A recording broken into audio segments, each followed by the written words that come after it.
It's 21 years of Provender Nurseries this year, so we thought we'd get a little bit more of a lowdown from Richard and a little bit of history on himself and the company and where we're going in the future.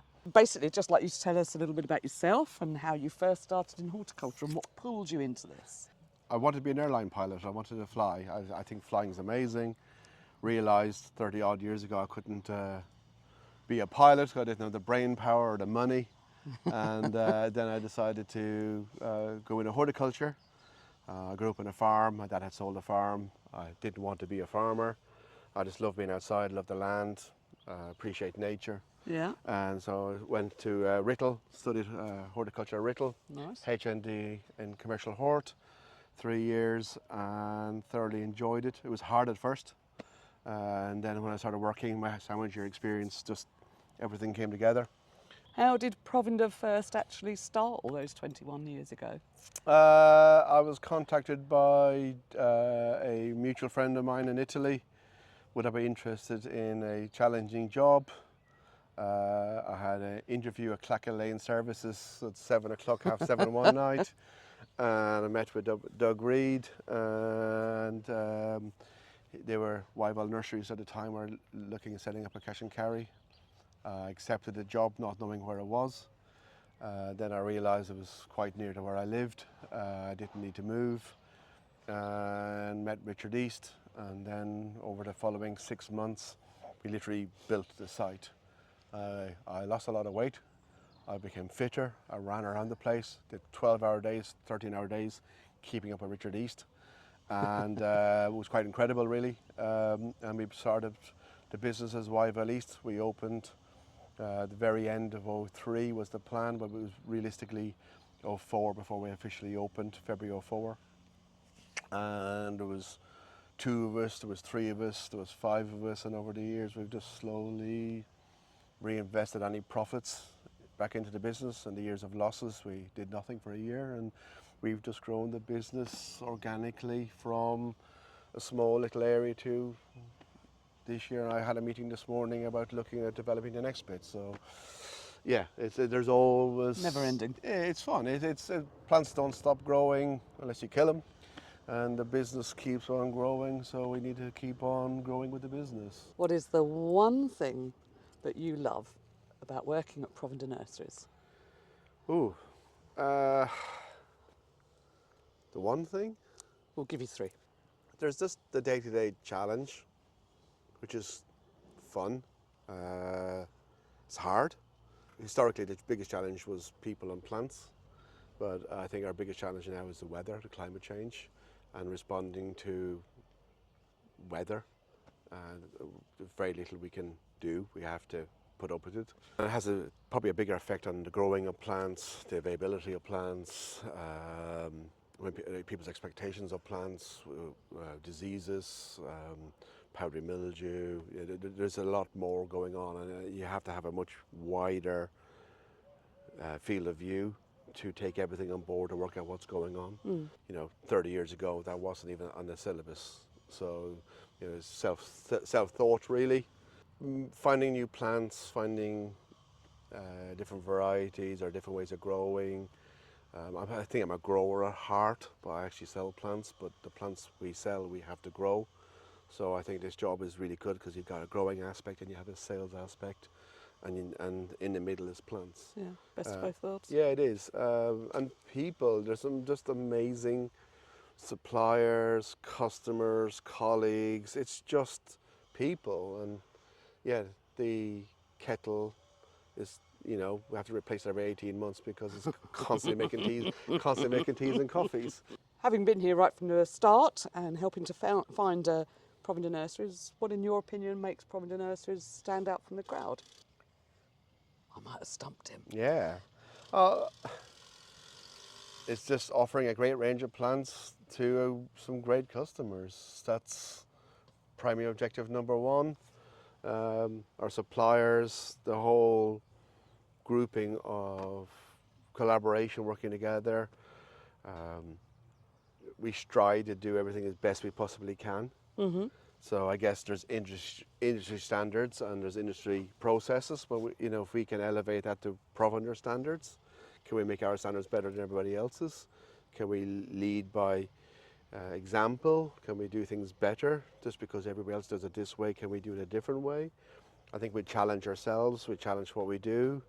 We don't take normal for granted, and they're probably qualities that push us. We don't always get it right, we don't always do it as well as we should, but it doesn't stop us from trying, and we're constantly trying to improve. You know, I don't think any of us in the management team is happy with complacency. You know, I think we Quite dynamic. Yeah. You know, and I am the managing director, the boss, but I am one of 70 odd people, and it's collaboration internally as well. Just because somebody might want to do something or has an idea, we have to make it happen, and making it happen is working together. And then we have to get our customers on board, our suppliers on board, or work with them to make it happen. So it's just growth, really, and trying to do it the best we possibly can. You know, if there is something, we're in a sweet spot at the moment. We've got a lot of colleagues that are across the age spectrum. We're very lucky. You know, there's a concern going forward is making sure that we have enough young people coming through. Yeah, they might come work for a few years, they might go work for other companies, and they might come back or whatever, but I think we have a responsibility to bring young people in. They may not stay with us forever, but if we can get them into horticulture and they stay in horticulture, that's a win. So in the 21 years of Provender Nurseries, what, for you, have been the key milestones in the company's growth? Key milestones in the last 21 years. Oh, blimey. I guess the first one is just being here. Surviving the first 3 years is a milestone. Hasn't been easy. Milestone. There's just been so many, really. Wow. You'll probably just see people and the business grow. You know, the field we're standing in now, up to 4 years ago, was just a field that people used to walk their dogs in. So you couldn't see it when you drove up the drive. And we've developed this, we've developed the yard, and you know, we've had one office, then we had 2 offices, then we got 3 offices, and now we're bloody everywhere. And you know, we've done it on a shoestring as well. You know, it was a very small amount of money put into business 21 years ago, and we've grown from that initial investment. So we've been all profits has been left in the business. We've not taken any dividends out of the business. We've just grown the business on its own 2 feet. When we developed a control point and the yard, expanded the yard, we borrowed some money for that.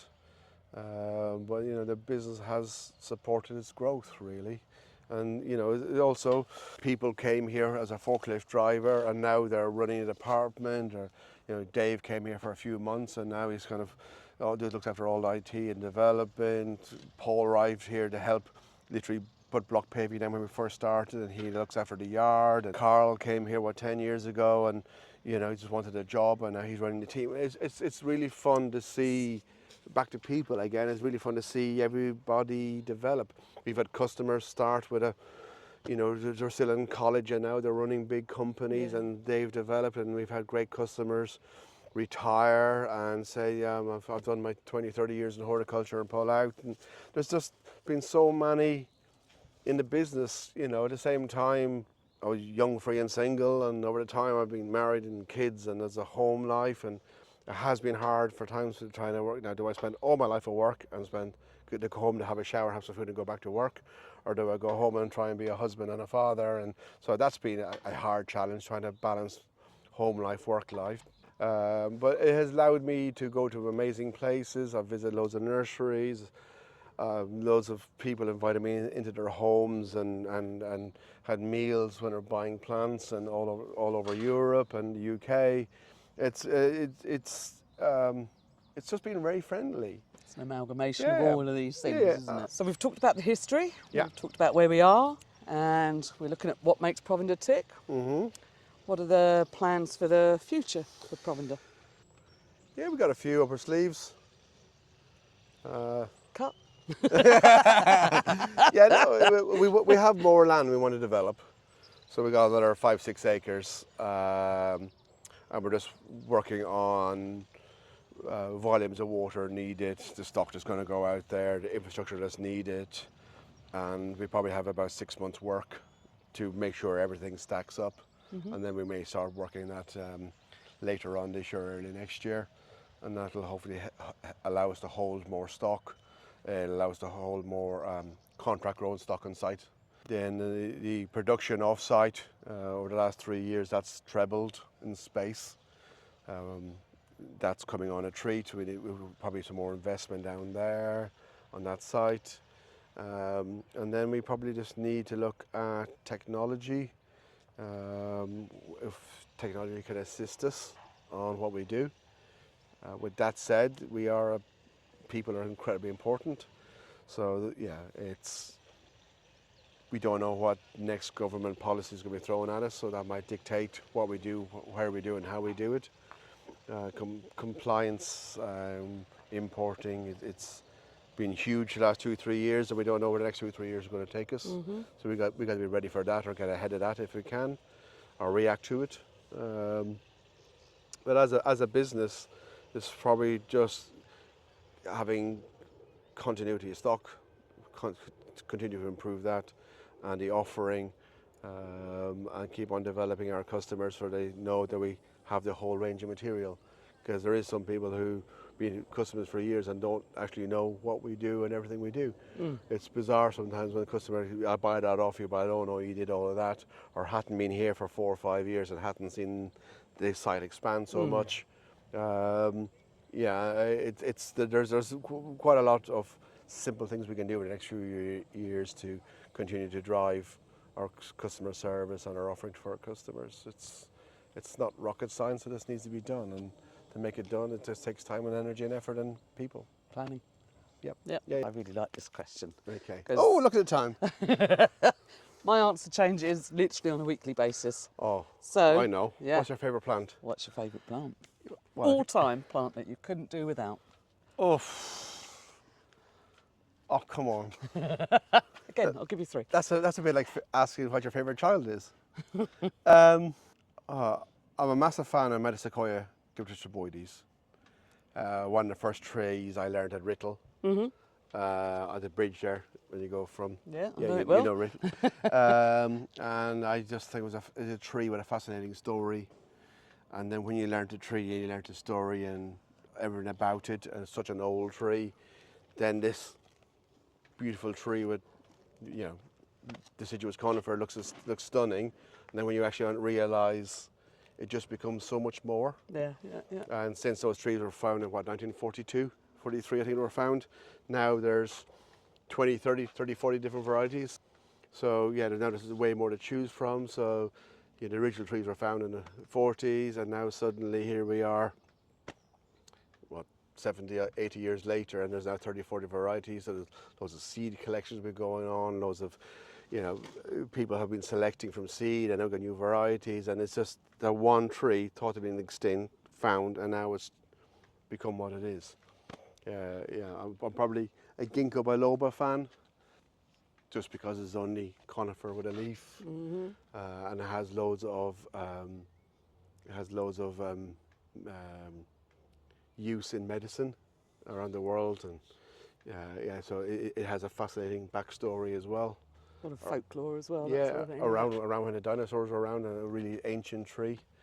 Styrex, Hoherias, Eucryphias. Yeah, some of the species, rhododendrons, are stunning. McBurnyanum, the big long leaf. It's hard to then pick. If you ask me my favourite plant in January, it'll probably be Galanthus and the snowdrops. Yeah. I think Nerines are fantastic. Ask me this question in September, it'll probably be Nyssa sylvatica. Get you back on a monthly basis. Yeah, it'll be something different. But as a general rule, I'm probably just a glorified tree hugger. Okay. Yeah, I think trees are amazing. If I, became Prime Minister of the UK, I would demand at least 2 trees in every garden. No matter what size your garden is, there's a tree for your garden. There's room for a tree. Yeah, there's room for a tree. It'd be a fruit tree, an ornamental tree, a bonsai tree. There's a space for a garden tree. Everybody should have a tree, if not 2. Yeah, they're brilliant. They're just brilliant.